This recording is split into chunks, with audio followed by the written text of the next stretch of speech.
Welcome to the Author's Corner with H.D. Campbell. Each show is filled with news, reviews, interviews, and expert advice from the industry. All for you, the author. And now, here's our host, H.D. Campbell.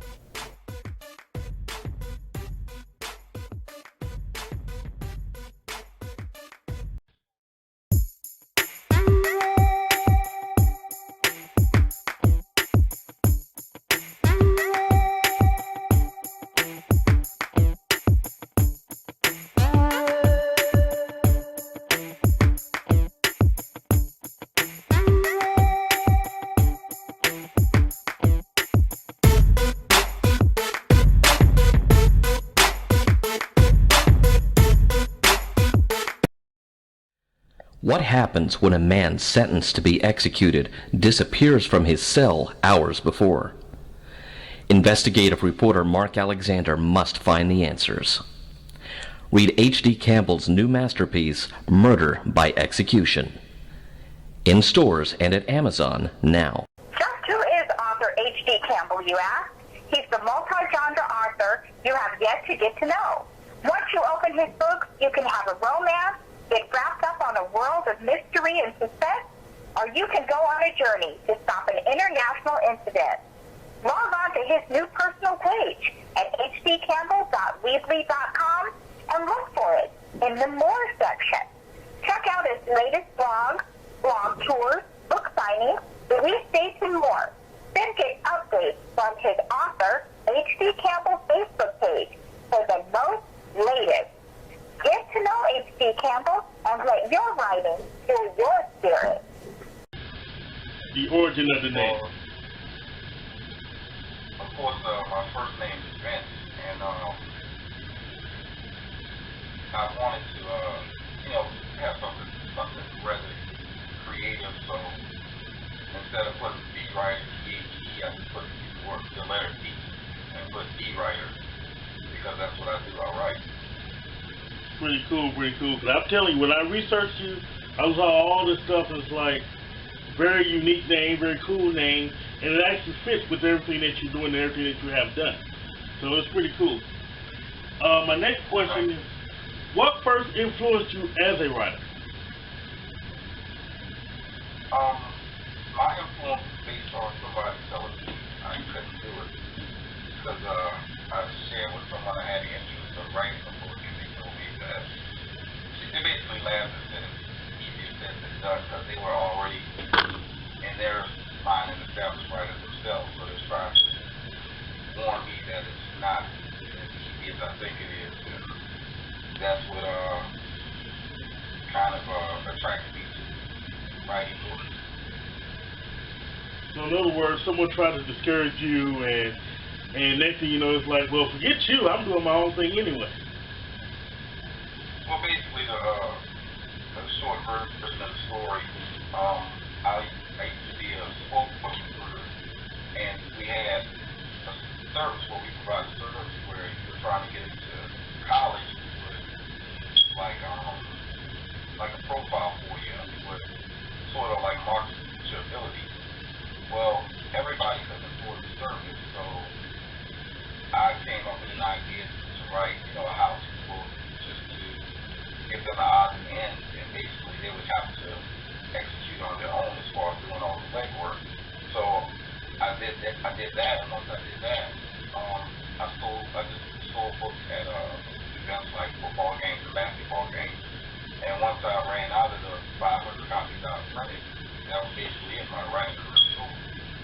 Well, anyway, when I was on Facebook one day, I saw they had a guy who had an announcement of an event for authors. So I was like, I was an author. Let me register for the event. And then he kindly inboxed me that this was for writers that write real books, that write books with plots and characters. And then my response was, if I tried, I could do that. And he responded that, well, it's easier said than done. Kind of threw a little shade at me, and I'm one that doesn't appreciate shade, so I took it as a challenge, and I was like, I could write a book if I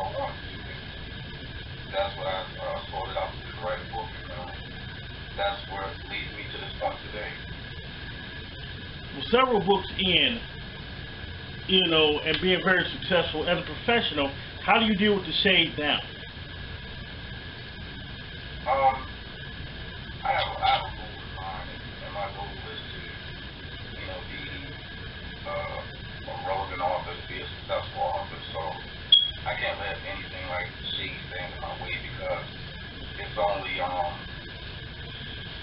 delaying you to achieving your goal. It's kind of derailing you from your goal. So it doesn't bother me. You know, I'm focused on, you know, putting out quality and also making Vincent Wright a relevant name in the urban fiction industry.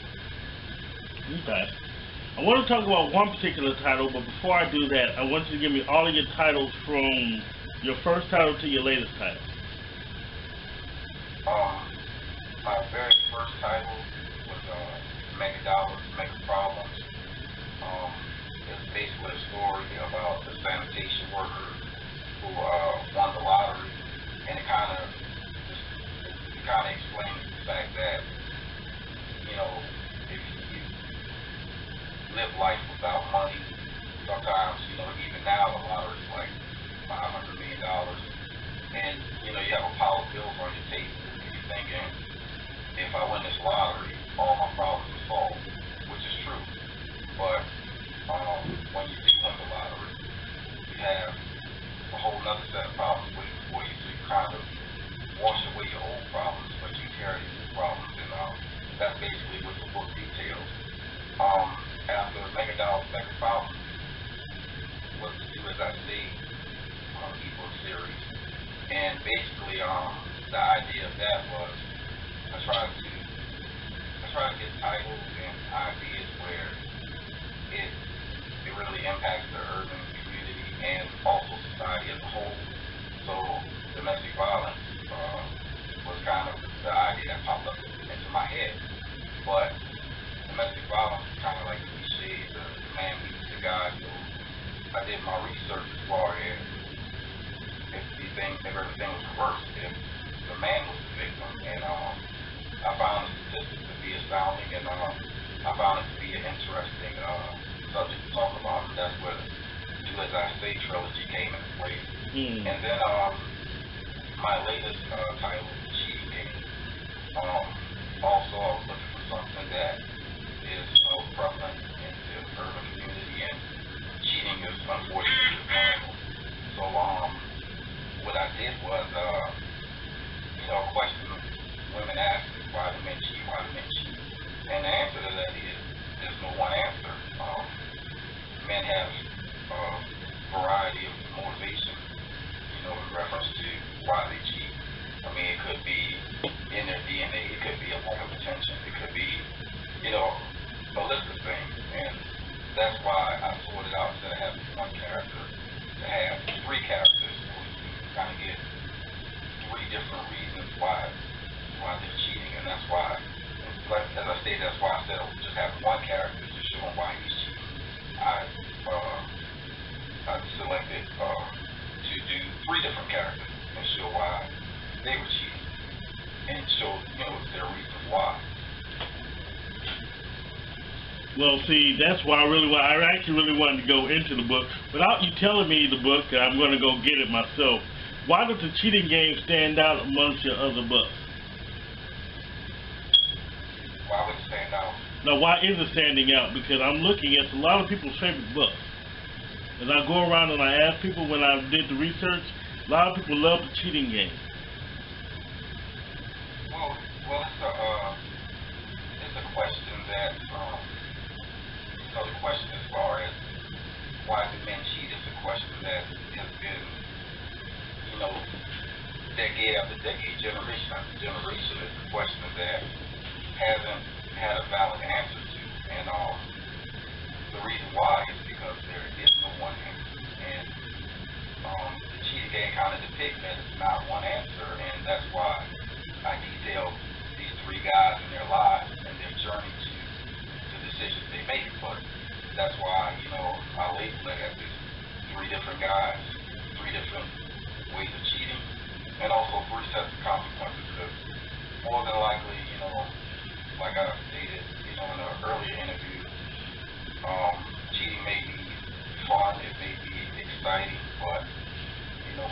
clears and the sun sets, there will be consequences to be faced. Now, is this book written from personal experiences or from people that you've known or seen, or this is just purely how you feel is going on in society?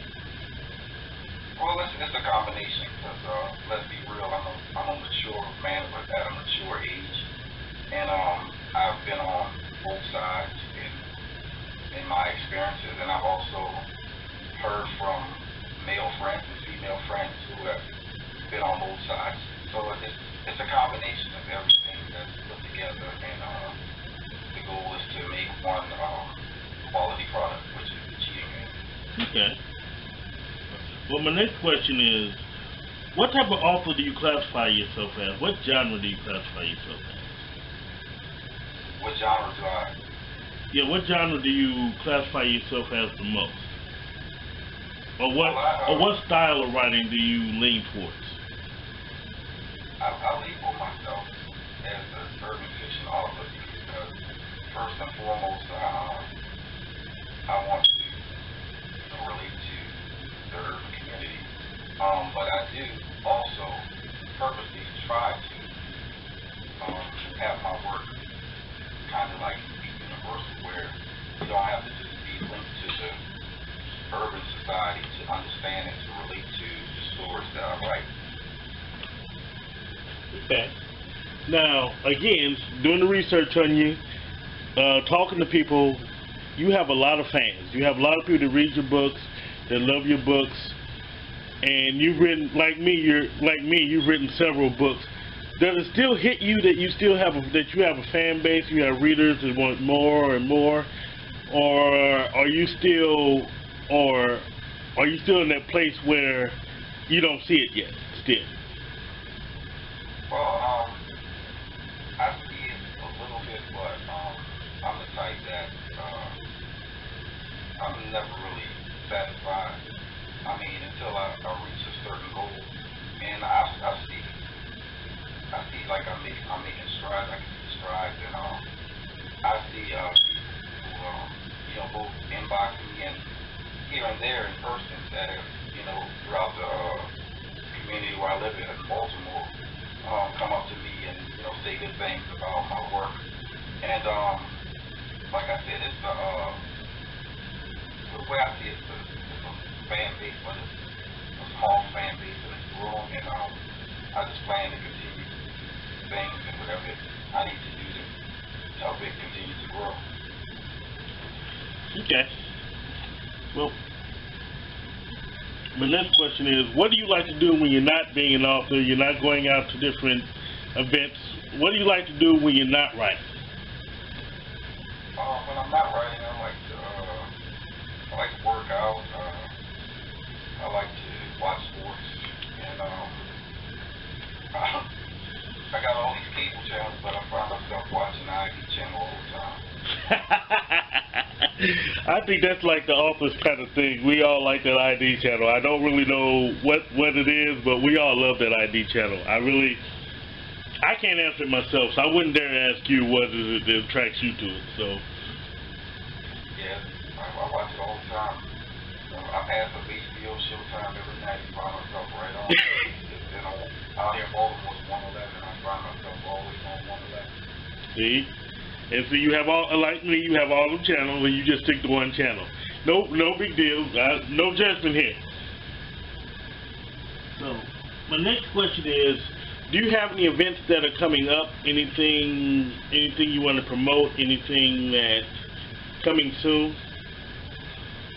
Well, locally here in Baltimore, I'm having a book signing at the Woodlawn Library for the cheating game, and that will be the last week of the month of July. I don't have an exact date.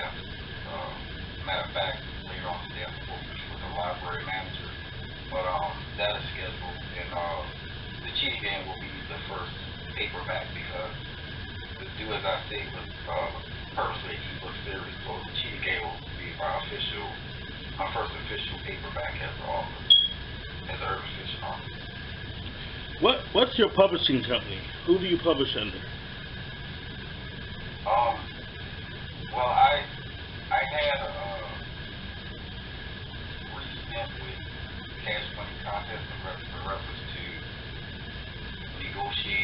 them, but honestly, I don't want to say anything bad or anything, but I don't know where, as a company, I don't know where they're at right now, because that was sometime in the past. So right now, I'm just officially self-publishing at the moment until another opportunity comes along. I have been presented with a few opportunities, but nothing has been finalized yet. Okay, because I was actually going to ask, that was going to be my next question. I was going to ask, do you have any future projects coming up or any future titles coming up? Any future book projects? Yes. Actually, I have one that's called Lights Out, and it's just basically a story about a football player who was a high school star, transitioned into a college star, and it was in the cards for him. Everybody could see that he was going to be a future professional football star. But unfortunately for him, the last game of the season, of the college season, he has a devastating injury that cost him his football career. And now he has to learn how to get football all his life.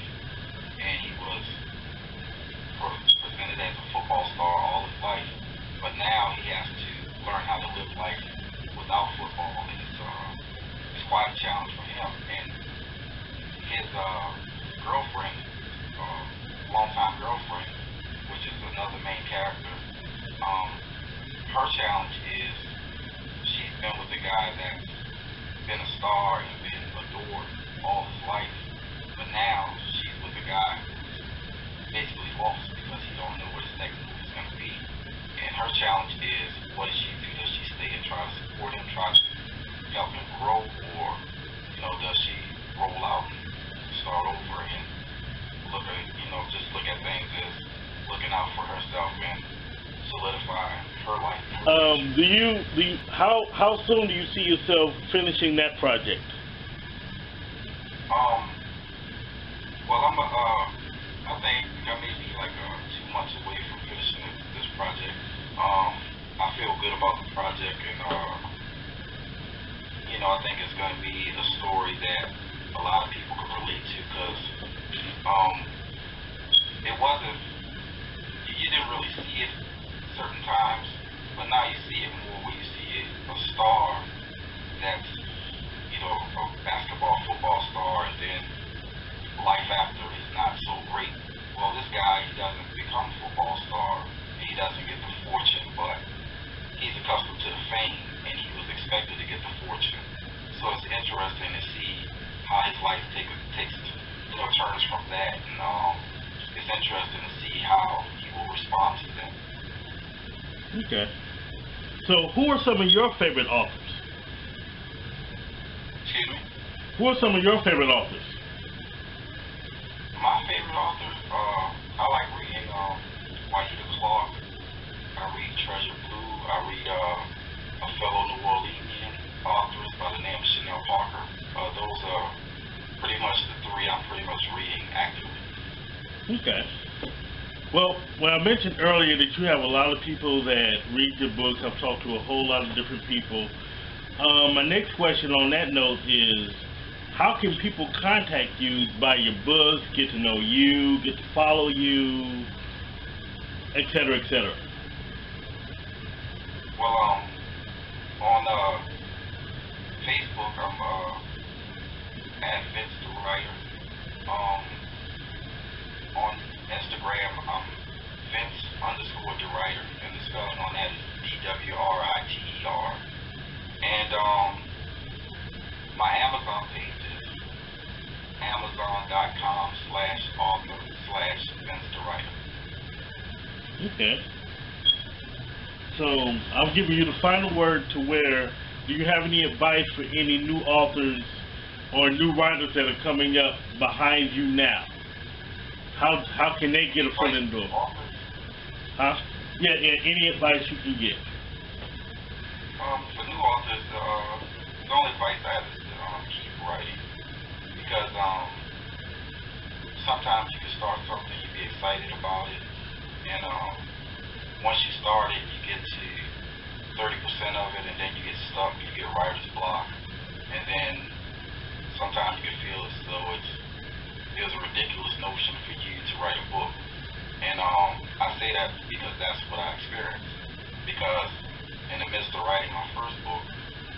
was ready to give up because I wrote like 30% of it. I was like, well, you know, I thought it was a good idea, it didn't work out. But then I went to Wahida Clark's book launch, and there, you know, she said sometimes a person can say something and it doesn't really translate to them as much, but to you it means a lot. And Wahida Clark, you know, she gave me some encouraging words as far as, you know, don't give up, as far as step away from the writing for a minute and then continue, and then maybe you'll have some fresh and exciting ideas. And that's what I did, and it worked out for me. So my advice to new authors is to, or aspiring authors, is to never quit writing, because once you quit writing, it kind of slows down your productivity, and it slows down, you know, your ambition and your drive to get to your goal.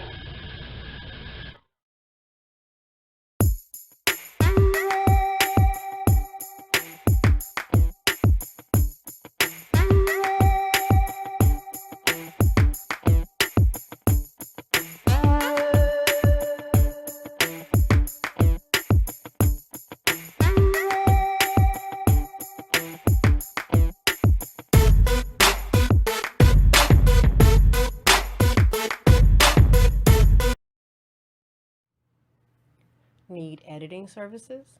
Or perhaps you need ghostwriting or formatting done. HD Campbell Productions has what you need to fit your needs on your schedule. We also edit contracts, work documents, student papers, and more. We have the right price to fit all of your needs. For more information, please log on to www.hdcampbell3.com. After that, please call 314-265-9169 or contact me by email at hdcampbell3@msn.com. Let HD Campbell Productions fit your needs. And as always, let your writing fuel your spirit.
I understand. I truly understand. Well, I know it's kind of early in the writing game for you, but do you have a particular style that you like? It's just really, I don't know, it's kind of hard to explain. The best way I can put it, if I see it in my head, it's like a movie. You know, I just go ahead, I just write to that movie that I see in my head. I don't have a set genre that I write in. The series that I wrote was actually urban. But before I was writing that, I started out writing fantasy, done erotica, I've done poetry, you know, so my style is flexible is what I call it. But if I can see it in my head like a movie, then I can write it out, you know, and get it set to how I feel for it. And then I just, once I get the first draft written, after that it's just a matter of getting it all cleaned up and making it presentable. Okay. All right. So you say you started kind of late, but I guess when did you know you wanted to write your first book? My first book was actually written while I was in high school. I wrote my first book when I was 16 years old. I used to play the game Dungeons and Dragons, and one of the guys that I was playing the game with, you know, I used to keep the notes on how the game went about. So I started taking my character and what we were doing in the game, and I started writing. Like I said, I started writing at an early age. So I got the book written. I had a whole book with probably about 25 chapters to the book. Oh. And then all of a sudden, Conan the Barbarian came out on the big screen. I didn't know anything about Robert Howard at that time. But when I seen the previews for the movie, I started reading his book. And my Barbarian was way too close to Conan, so I kind of put my book away. I left my mom for a long time, and it finally got our house put out 2 years ago, so I lost the book. But I was 16 when I wrote my very first.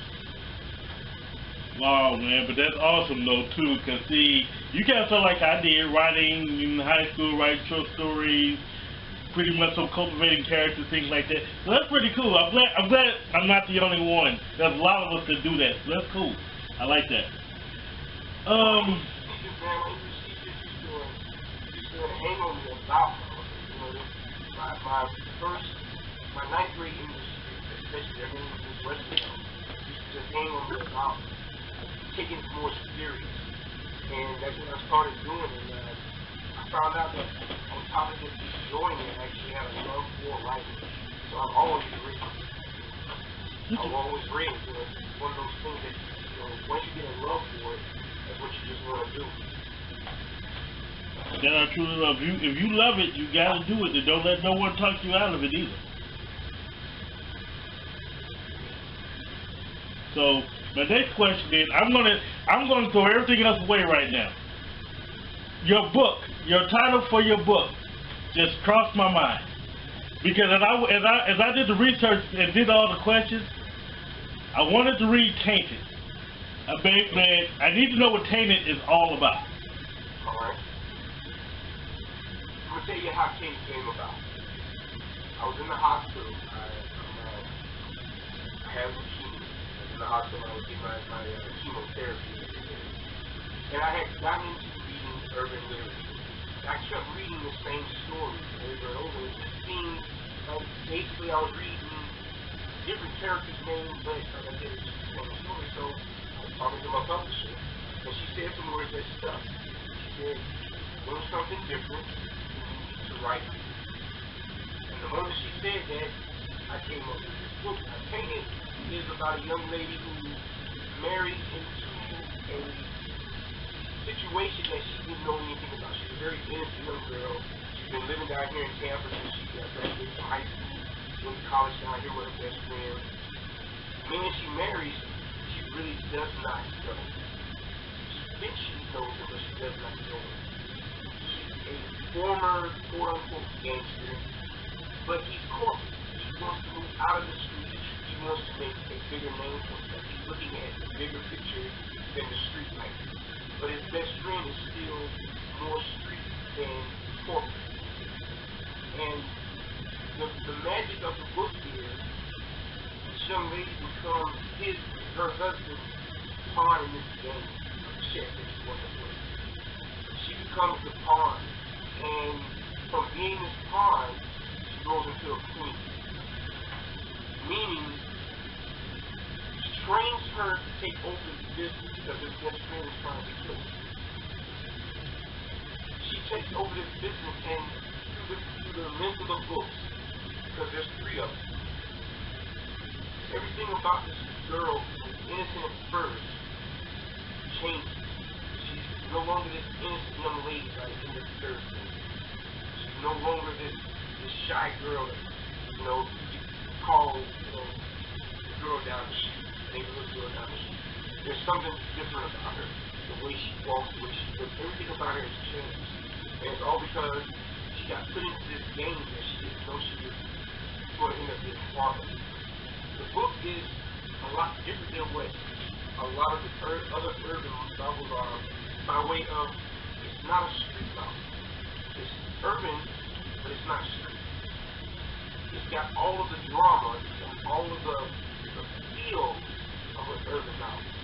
It's got the texture of it, but it takes you into a different area of the drama of urban.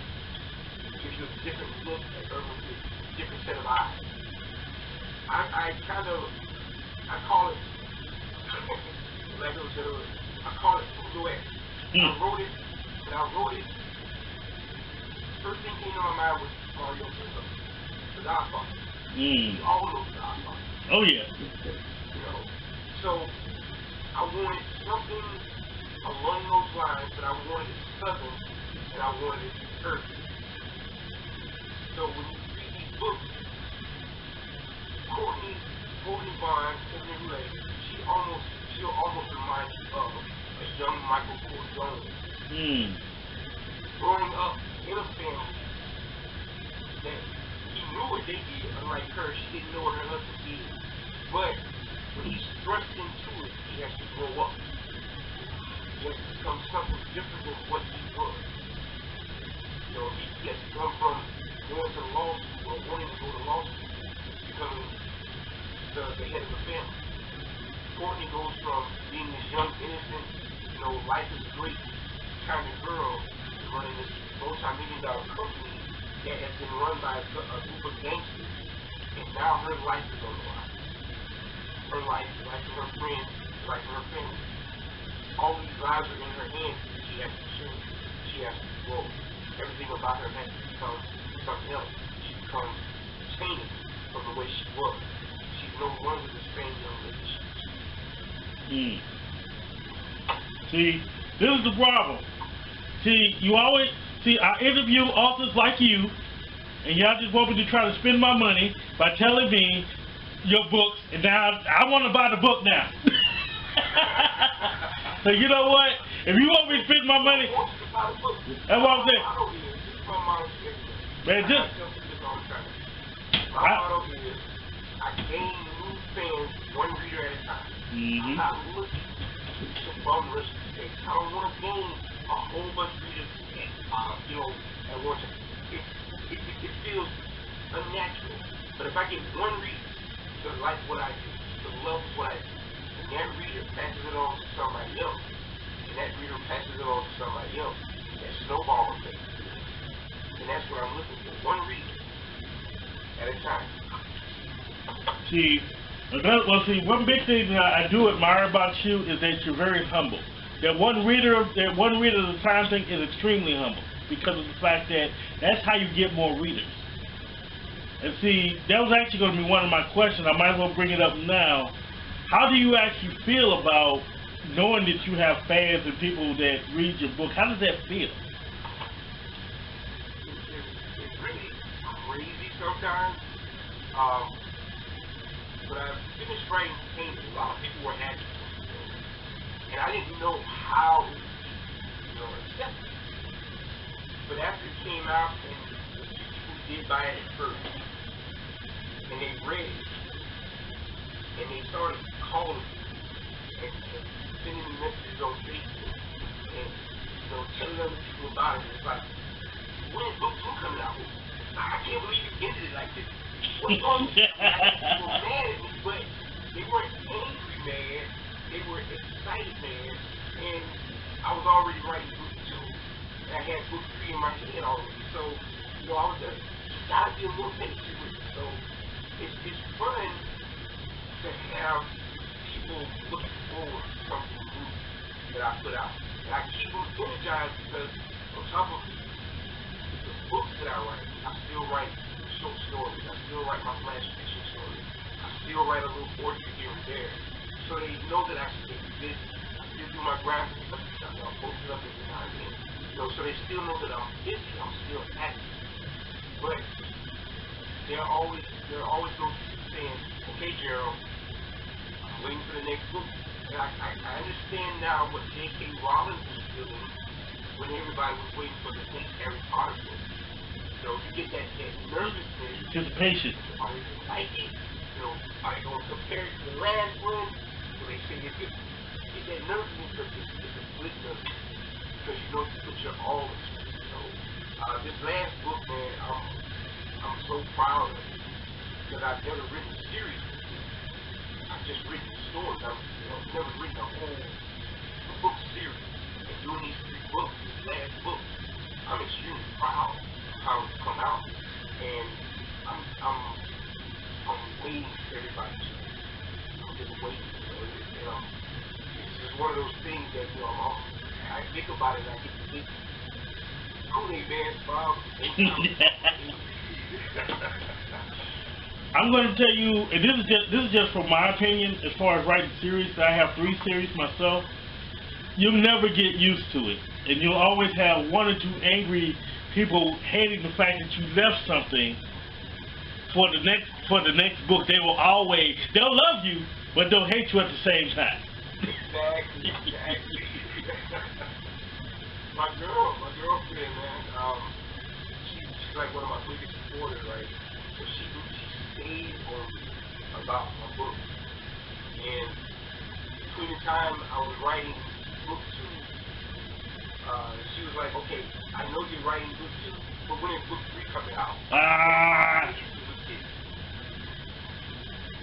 So it's fun, man. It's fun knowing there are people who actually enjoy what you do.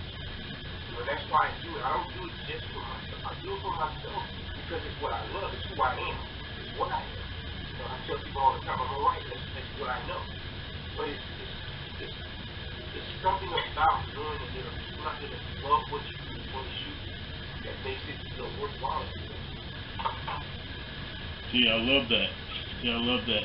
I need to actually,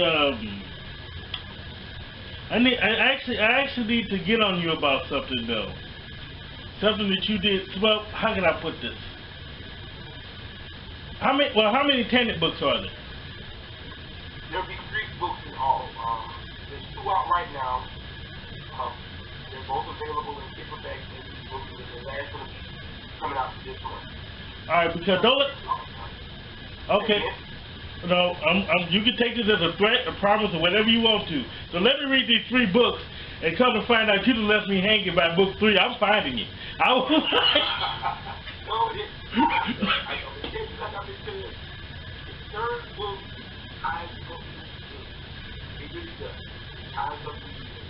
It brings to light a lot of things that have been questioned in books 1 and 2. So there are no cliffhanger endings on this one. Y'all can rest assured on that. It's gonna, yeah, I ain't gonna tell you that part. But it doesn't end on a cliffhanger. Okay. See, you won't be the first, but you know what? The next book better be written by the time I finish these 3. I'll just tell you that one. That's all I better say. So now that I done threatened your life, let me move on. Or did you self-publish Tainted, or do you have a publisher for Tainted, or who published it? It was published through Vantage Point Publishing. Like I said, that's out of Dawn Blanchard. She started the company shortly before she and I became partners with it. So she's been running for about 5 years now. You can find it online at publishing.com. We're small and growing, but can take care of our own life. We got a small group of writers that we work with, thoroughly. She's very adamant about the growth of her writing. And she's one of those type of publishers that she stays on top of me because she saw something in me that I saw, but I always wanted my books published, but I never took the initiative. And she came to me. I didn't go to her.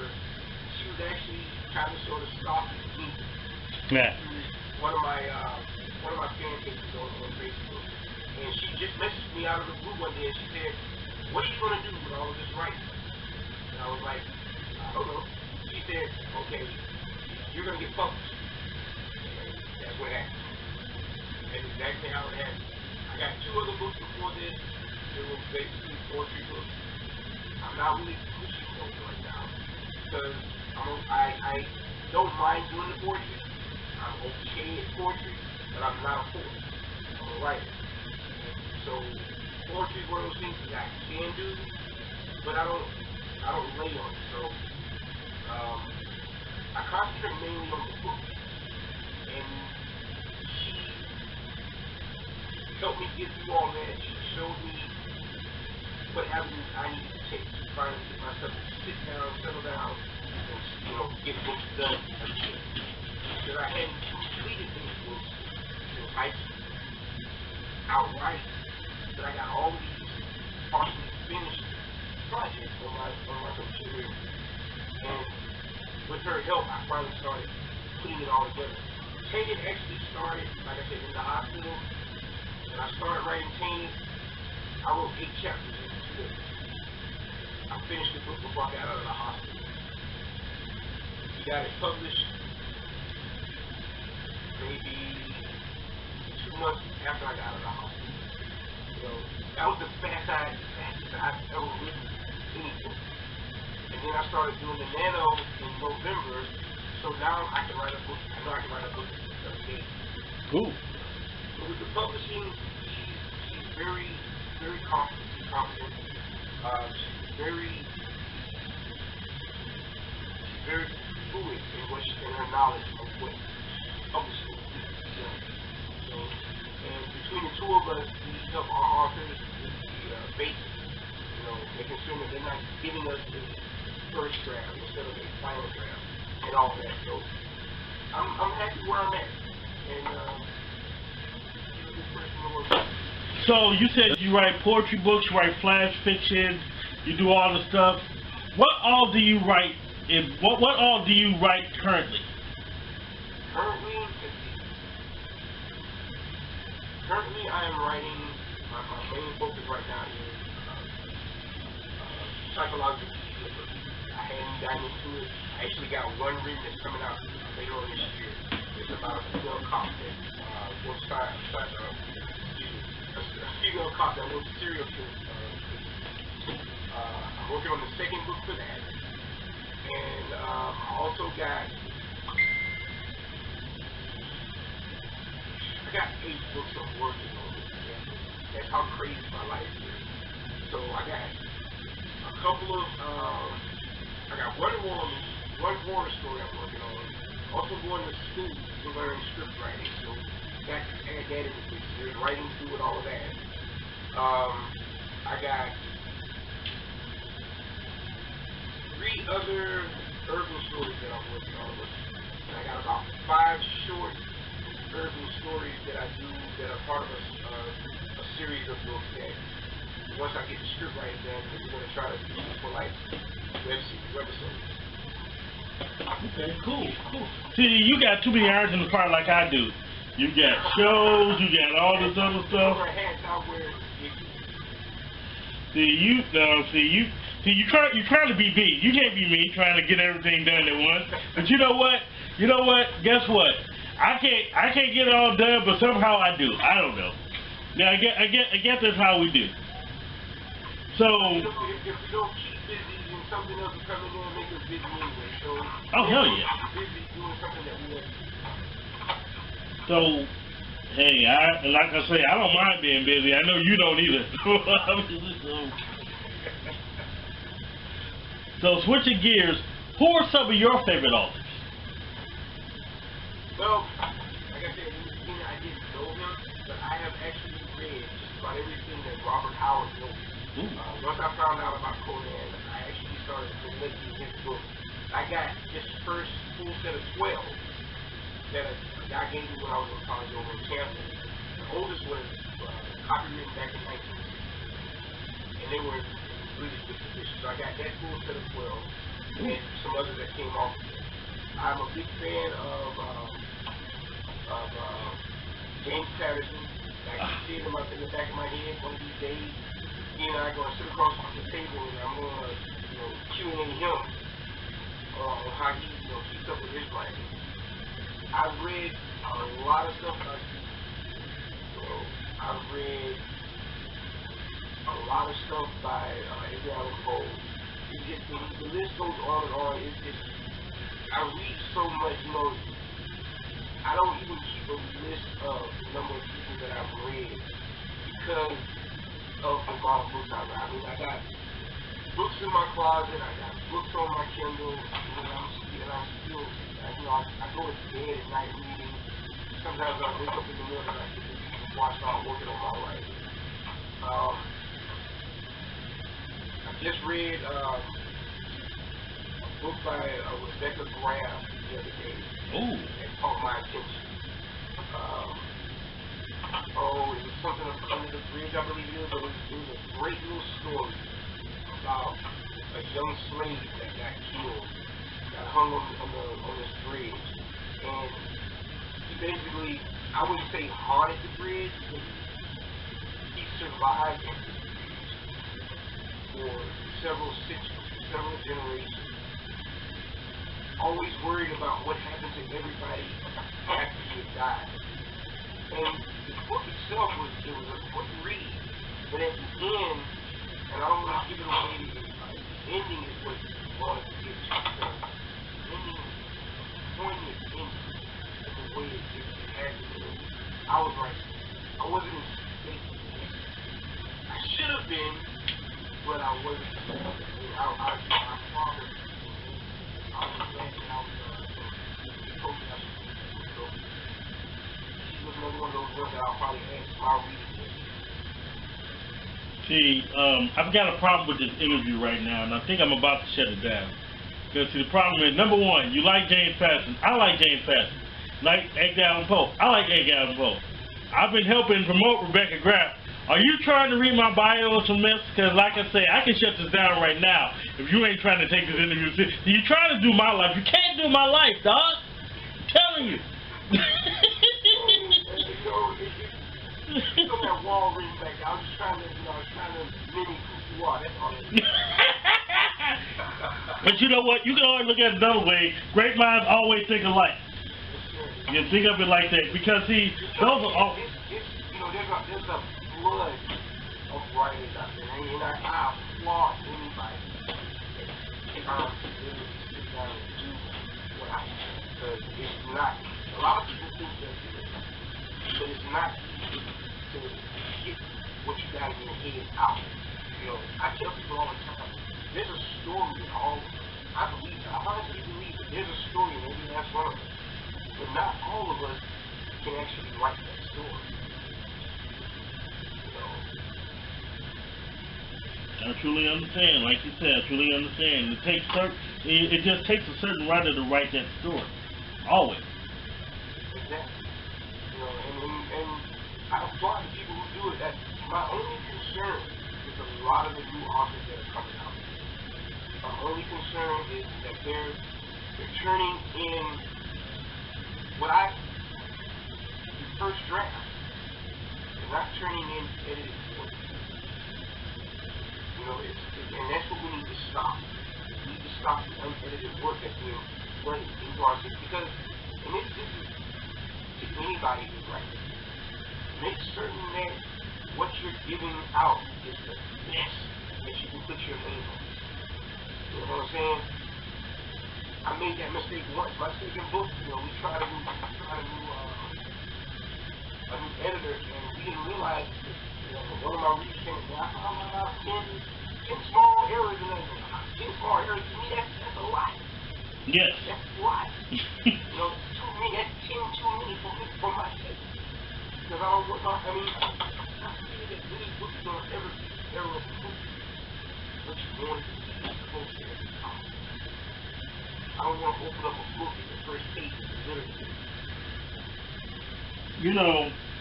A lot of people, hold on one second. A lot of people always often say, why do you edit your own work? Well, see, I'm very paranoid. Because I'm a professional editor for other authors, but I'm very paranoid about my work. Like you said, 10 small errors is a lot. Yes, they're a lot to me too. So if I'm paranoid about your work, I'm over paranoid about mine. So I will definitely lose sleep trying to make sure, oh, mistake there, oh, mistake there, oh, that doesn't make sense, no, that don't make sense. So yeah, I agree exactly what you said. Make sure it's the best that you put out. Yeah, when I go through the editing process, my editor sends me my work back, and it's at that point that I'll go through and I'm doing my rewrite, I'm doing it line by line, making sure that they didn't miss anything that I might have missed when I first edited. I'm going to always edit before I do it to my editor. My girlfriend proofreads for me, and then I edit, and I send it to my editor. Then I edit again as I'm doing my rewrite, and then I edit again before I send it back. So I understand what you mean by that paranoia, because that's how all of us, should be paranoid about your work. Should be your own hardest critic. Because there are a lot of critics out there that don't care about you doing bad work, so don't care about trying to make you feel this small, But when you put your heart and soul into it, you want to feel like a giant amongst bitches. I'm sorry to think, this is possibly politically incorrect. Oh, you good? Like a giant amongst bitches, because you've just given them a piece of you in the best possible way that you can. Like I said before, I'm proud of you. This is one of the greatest pieces of work that I put out, forever. So I'm really proud of what I did. So I wanted to make sure that everything that I gave to my fans, everything that I gave to people who are coming to this group, to enjoy what I put into it. Let's see. Before I switch gears, I just wanted to make one more comment. People think it's ego when we say we put out the best work ever, but it really isn't. Because if you had a mentality like you just said, or I just said, as far as making sure your work is perfect, you know that's the best work you put out. I don't believe ego means ego is those people who put out that first draft and swear it's excellent, and they get people to sign off on those 5-star reviews that you see on Amazon. That's an ego, because when I start reading it, and I see problems in the first page, problems in the first paragraph, and you're out here telling everybody it's the best thing on the market, that's an ego. I don't have any ego. I'm confident in what I do because I take the time and I put in the effort. What's what is here to make sure that what I do is as error-proof as it can, and then the story still makes sense. The story still has a life. The characters, the characters come at you and they pull you into the story and they make you a part of the scene. It's like you're sitting at a coffee shop and everything is just happening around you. That's what I want you to feel like. That's not ego, that's confidence in what I do. I'm not going to sit out there and say I'm the king of this, the king of that. But I am good at what I do and what I do is right. I'm good at that. Yeah, I love my confidence letting me know that I can do what I do. And I don't have to brag about it. I just say what I am. I just do what I do. My work is for itself. Yeah, I love that. So switching gears right now, my next question to you is, when you're not writing or just putting out good works, what do you like to do? Well, getting integration is important. We tend to go to the flea market. We like to get out of the house. Remember when we do that a lot here lately, when we started doing we're going to school now for script writing, so they tend to take up a lot of time. Got a dog in the prairie, so we always play with the animals. My free time is really spent right around my house. 47 years old. I'm pretty much a homebody now. I got things that I take care of, and that's what I really love doing. If I'm not writing, I'm usually doing graphics. If I'm not doing graphics, I'm usually working on somebody's t-shirts or, something dealing with t-shirts or hats. So it's always something creative. I try to stay busy with something creative. Or if my kids, me and my son, talk comic books, anime, so it's always something along those lines. Me and my kids, I always try to spend as much time with my kids as I can. So that keeps me busy when I'm not. So that's my other issue. Now you're talking about collecting comic books and anime. See, that's the problem. I do that. See, Either somehow we were separated at birth, or you trying to steal my life. What's up? What is it? No, but that's... Books, comics, anime, movies. I like a good movie. I like a bad movie because even with a bad movie, you kind of spot out what's bad in it and work in your mind what you would make. That's the writer in it. That's the writer. I don't mind watching bad movies. I'll talk about it, yes. I'm gonna always talk about it. I talk about all the horror movies they got out there. Because none of them are scary. Not like the horror movies we grew up with. We grew up with the slashers. They grew up with these rated PG-13. Okay? So I sit there and talk about them all day long. But in my head, I'm writing something like that. Okay. Well, my next question to you is, now, I know it's one fan at a time, but I know you got a lot of fans. If your fans trying to get to know you, stalk you, buy your books, where can they contact you? Well, you can always look for me on Facebook. Gerald Johnson. He's Gerald Johnson. Always on Facebook. Even if I'm not on Facebook, my laptop is on. My messenger is on. I'm on Instagram at Gerald Wright _more. Gerald Wright more. I'm on, that was Twitter. It's Gerald Wright _more. On Instagram, it's grjohnson2069. My website is Dripping Ink and A-N. Open Mind. Dripping Ink and Open Mind.com. The books are also available on just about any, I do mean any, book distribution site that you can find online.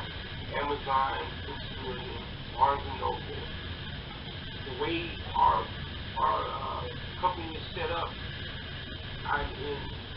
my books are in 8 different countries right now through Amazon. So it's not that you can't find it. Folks, you can find it. If you want it signed, please contact me first, and we can get that taken care of. Not a problem at all. But I'm all over online. You can Google me and you can find even more stuff about me. I'm out there. Cool. Well, my next question, it's what's in the future? What's coming up for you? Well, I got 4 books that I'm hoping to put out this year. One of the other book called Dream Out There, and then I'm putting out my first psychological thriller, which will be under remember I told you about my other name. It'll be under my Damien Dark name. Cool. I'm separating that out because I want to be kind of different in genre. So my Damien Dark name will have psychological thrillers sometimes. And then in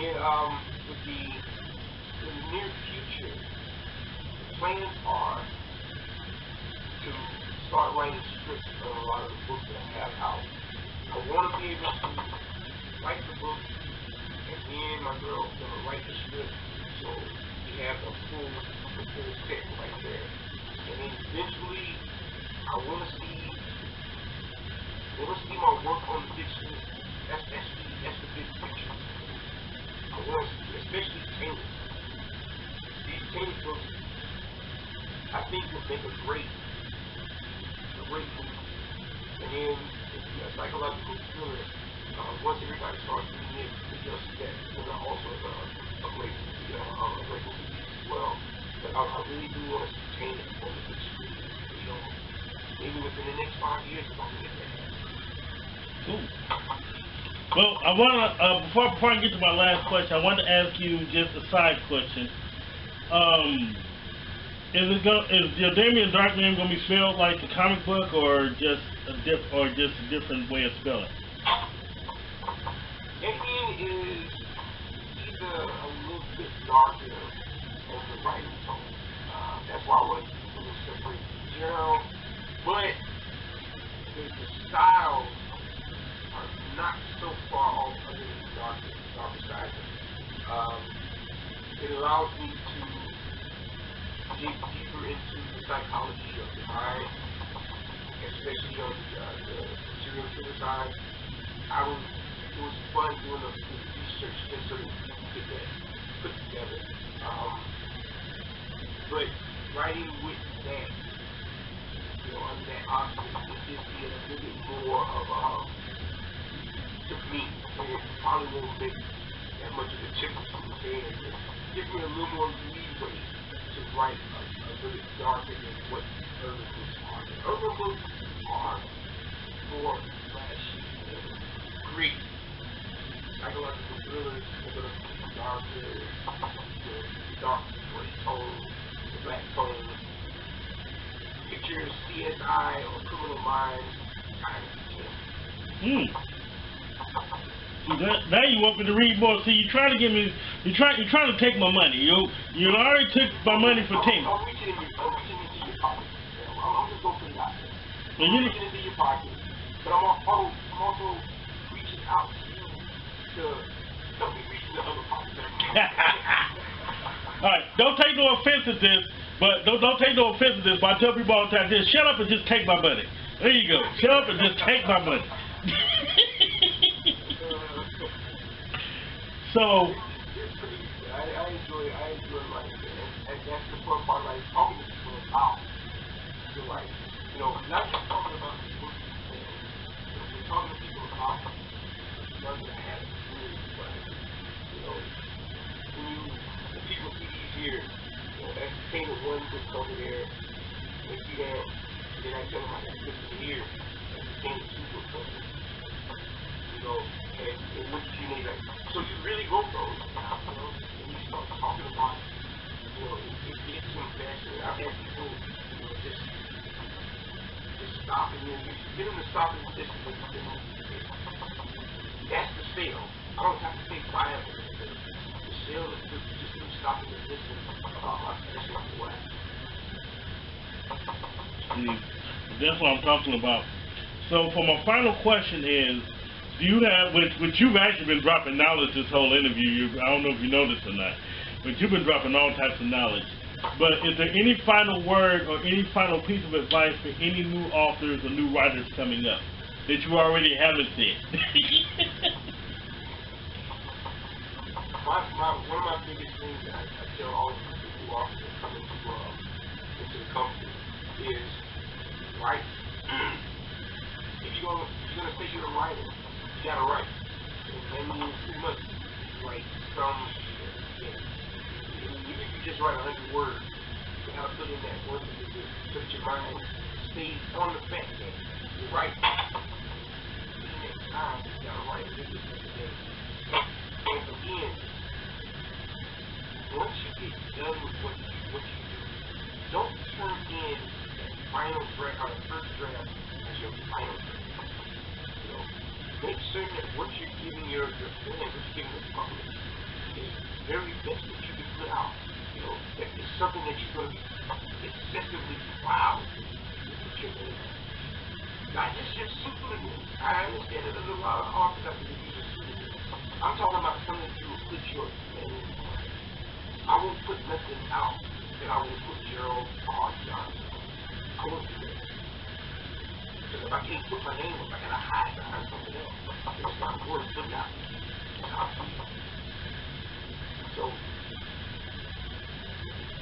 stay writing, man. Stay writing. You know, keep your head clear, give everybody the best of you that you can. But love what you do. Love what you do. Don't get into this game thinking it's all about money. Please don't. Please don't. Get into it for the love of it. So, hey, I want some of that. What you got? What you got? Oh man, I'm on this Gatorade over here. Oh, I got some up there. Now I'm gonna get some of my Gatorade. But no, my man. The last day, so I'm trying to stay hydrated. That's why my voice sounds a little cracked up. But I've enjoyed this here because this is actually my first video in a network. I was actually a little nervous because I wasn't sure how I was going to be in front of the camera. But this was actually fun. I thought, you know, I was going to be a little shaky and all that because I've done the radio. Right. I used to be a disc jockey. I know how to do the radio. But being in front of the camera was actually pretty fun, so I'm going to have to look for a couple more. Cool. All right. Bacon. Today I'd like to give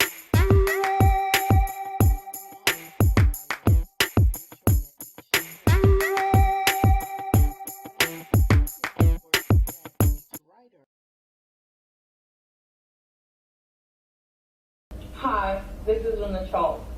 This is Love, Laugh, and Live with Passion. I wrote it for the simple and honest reason that everybody kept asking me why and how am I able to have small kids, 5 and 8, work a full-time job, write books, and take care of my family. Trust me, dinner's on the table around 7:30. It's simple. I know what I want out of life. I've read what I need to do to get it out of life. It's not rocket science. It's really not a secret. It's just following simple steps every day and knowing in your heart you're after a goal and you want to accomplish it. And if you really, really want something, nobody has to force you to do it.